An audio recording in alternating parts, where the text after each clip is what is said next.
Charlie Simpson, born in 1985, is best known for being in the band Busted. Busted quickly rose to stardom in Europe and were financially and critically successful. Soon after, the band was shipped out to the US to crack the US market. With fame and money on their side, why would someone turn their back on this?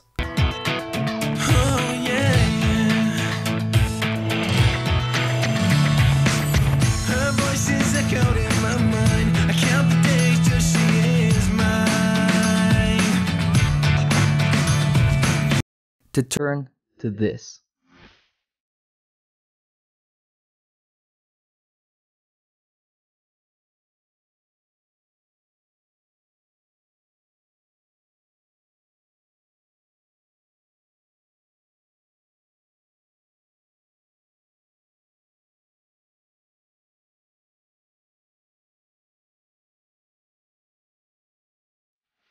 Stay tuned, because we're taking a look at the Charlie Simpson and Busted story. When are they coming? Airplanes and enemies of our land. What are we facing? God knows only what is to come. Busted were formed in the early 2000s and were essentially a manufactured product, consisting of James Bourne, Matt Willis, and Charlie Simpson. They appeared on UK teen gossip magazine Smash Hits, where they were being labelled as the next big thing before even releasing a song. This was the type of magazine that would big up the latest talent show contestants as being legit artists for the generation. Soon after, their first single, What I Go to School For, was released.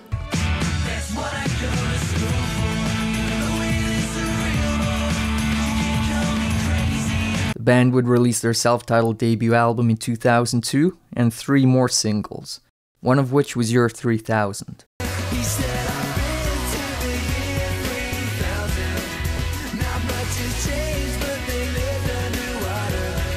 The album sold well and was received well by critics of the time.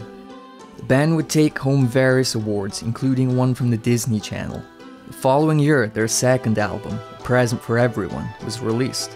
The second album, while still very much pop music, had more edge in certain places.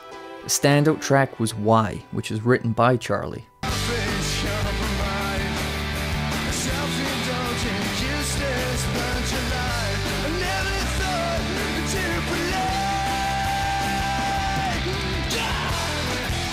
The band struggled with their image. Despite wanting to be a punk rock band, they were always labelled and being shaped as a boy band, with the label controlling everything from how much distortion is on their guitars to their live appearances.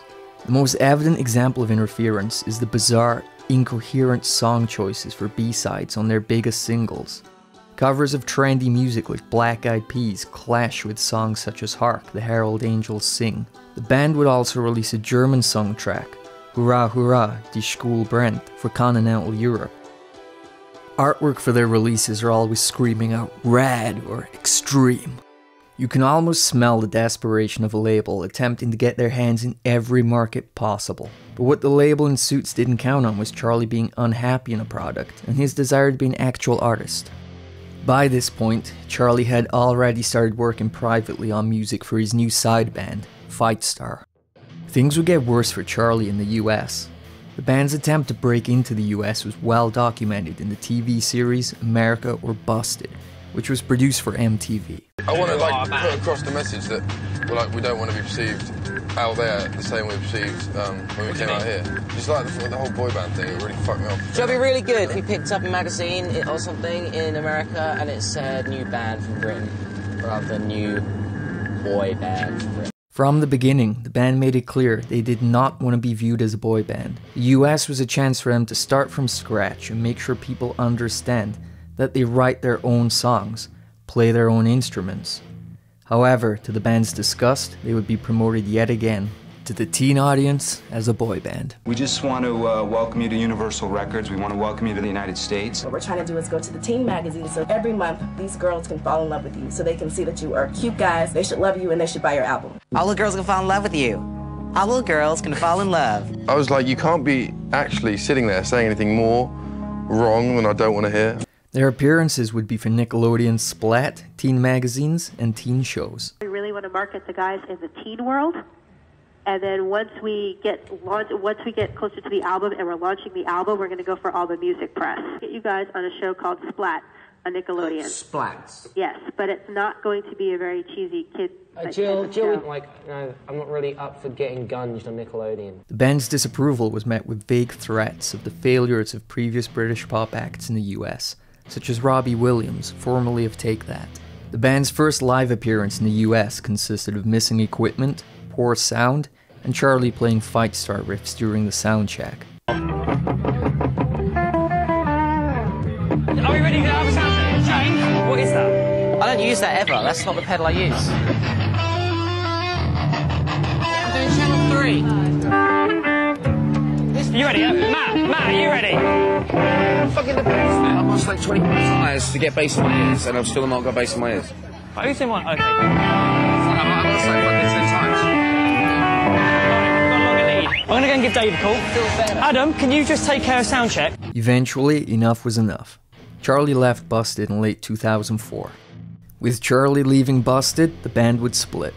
James and Matt would pursue other music careers, before eventually forming McBusted, a Busted and McFly joint venture. Charlie would turn down joining this. He had his solo career and Fight Star.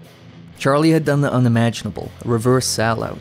He turned his back on the fame and perpetual money in order to create music he was truly passionate about. Just after the Busted breakup, Fight Star had a handful of appearances on UK mainstream TV. In the long run, the pop world didn't want them. And they probably didn't want the pop world. Fight Star were rock and metal. They continued to play shows and release records over the years. The reality of the situation is that rock and metal very rarely make money. Fight Star members all had day jobs, and eventually it was time for Charlie to return to his day job, Busted. In November 2015, Busted announced they were back. Their third album, Night Driver, was promoted with a live appearance on the talent show, The X Factor. Said promoted track, On What You're On, is a lame, bland track copying the awful music of Maroon 5, one of the worst bands I've ever been unlucky enough to hear. Despite this, the rest of the album is very good. Deep cuts such as Without It really shine with an 80s AOR vibe. Coincidentally, it's Charlie's favorite track on the record. After this came Halfway There, the album Busted always wanted to make, a true pop-punk record. Did Charlie sell out by returning to Busted? I don't think so. Times have changed, and Charlie has recently picked up the 7-string guitar again to write some riffs. Fight Star are here to stay, even if they now call themselves a passion project. When are they coming?